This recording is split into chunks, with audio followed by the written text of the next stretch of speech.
మంత్రివర్యులు నారా చంద్రబాబు నాయుడు గారికి, అలాగే డిప్యూటీ సీఎం పవన్ కళ్యాణ్ గారికి మరియు రెవెన్యూ ఉన్నతాధికారులకు అందరికీ కూడా జైభీములు. నా పేరు సురేంద్రబాబు, నేను బహుజన్ సమాజ్ పార్టీ జిల్లా అధ్యక్షుడు మాట్లాడుతున్నాను.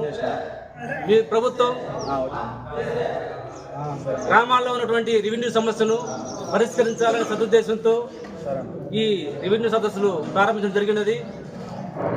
ఆ రెవెన్యూ సదస్సులు ప్రజల సమస్యలు పరిష్కారం ఏమో కానీ ఈ ప్రభుత్వ అధికారులు ప్రభుత్వ భూములు రక్షించుకోలేని చేతకాని సంతం ఉన్నారు. దానికి నిదర్శనం ఐరాల మండలం కేంద్రానికి ఎదురుగా ఉన్నటువంటి రామవనం తోపు 92 వాగుపరంబోకు కబ్జాకు గురైంది.